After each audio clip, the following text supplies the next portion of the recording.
I am 40 years old, and over the past year, I have been testing at-home microneedling alongside retinol to see whether these treatments could realistically improve things like skin texture, pigmentation, and fine lines without Botox, fillers, and expensive in-clinic treatments. To be honest, I will tell you this right away at the beginning, the results aren't that dramatic, but I do feel they are very real, and they will give you an idea of what expectations to keep realistically. So in this video, I want to show you exactly what changed, what didn't, what irritated my skin, the products that helped my skin recover, and whether I think at-home microneedling is actually worth doing long term.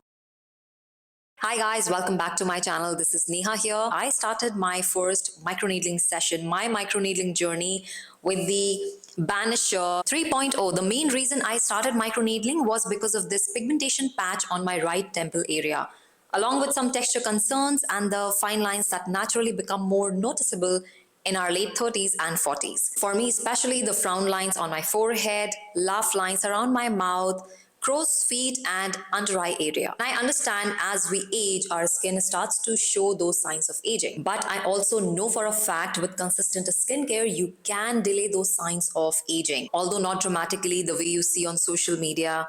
Aging is part of life, and I'm fortunate to reach 40 to be able to experience the life the way I do today. But at the same time, I enjoy skincare. I love it. I am very passionate about following routines, trying out new things, experimenting. I enjoy understanding what works, what doesn't, and what realistically helps maintain skin quality over time. And because I'm also a mother of 2 young kids, at-home treatments are simply more practical for my lifestyle. So instead of jumping into aggressive procedures, I opt for at-home skincare treatments. I wanted to see how far consistency with at-home skincare could realistically take me. So let's talk about the actual microneedling experience. Initially, when I started back in the last year, I would sometimes apply a little bit of castor oil before microneedling because my skin tends to feel very, very dry quickly, and dryness would make the stinging sensation feel more intense for me. But later on, I stopped doing that because the brand recommends microneedling on clean skin, and honestly, my skin tolerated that well too. Most of my sessions were done using 0.5 mm depth all over my face and 0.25 mm depth around my eyes, and I would usually do the treatment at night. Now, one thing I noticed very early on is that post-treatment care matters a lot. Immediately after microneedling, I always follow up with something very soothing and barrier supportive. Over the past year, I have tried several different recovery creams after microneedling: Purito, Ilione, Avene Cicaplast, La Roche-Posay Cicaplast B5, and Estura, and honestly, all of them worked well. But if I had to personally choose the ones that felt most soothing after microneedling, especially when my skin felt sensitive or slightly inflamed, I would say thicker restorative creams like La Roche-Posay Cicaplast B5 or Avene Cicaplast worked best for me. They just felt more comforting and protective on the skin. Now let me share my experience of using microneedling alongside using retinol. There were a few sessions where I used the Banish Retinol plus ceramide serum immediately after microneedling because the brand mentions that it can be paired together. And yes, I did feel some stinging, but honestly, it wasn't severe for me. In fact, compared to some other active products I've used before, it felt fairly manageable. I do think the ceramides in the formula helped reduce some of that irritation. Now, with my other retinol products, I personally do not use them on the same night or even the few nights after I've done microneedling. Also, I do not use makeup the next day. I do not use any harsh actives, which would be no exfoliating acids, no AHAs or BHAs, no scrubs. I just keep my routine pretty simple. The only thing I use is a barrier cream and a mineral tinted sunscreen. And honestly, from my experience with the skincare, I feel it is important, very important in fact, to listen to your skin and adjust your timeline to apply active instead of following a schedule. Now let's talk about the actual results, because I know that's probably the biggest question. All the close-up comparisons I'm showing you are taken here roughly 1 year apart from when I first started using microneedling to now. And I want to be honest here. I don't think the difference is dramatic.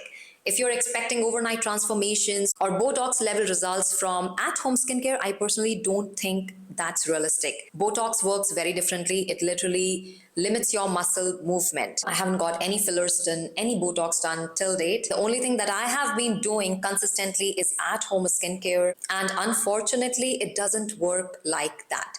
But what I do think skincare can do is gradually improve overall skin quality over time. And personally, I do feel that my skin texture looks smoother overall. My skin looks healthier, more even, a little more refined. The pigmentation patch has improved somewhat, although it hasn't disappeared completely. And I also feel my skin recovers faster and better now from, the first time I used it. As for fine lines, I think there is subtle, very subtle improvement, especially in how my skin overall appears more maintained. But again, it is subtle, not dramatic. And honestly, I prefer staying true to the results instead of telling you, that there have been dramatic changes using all these procedures, because I think realistic expectations are important when it comes to skincare. One thing I've said over and over again on my channel is consistency matters more than any treatment, any kind of intensive treatment that you do. So I didn't microneedle every 2 weeks, which is the recommended timeline.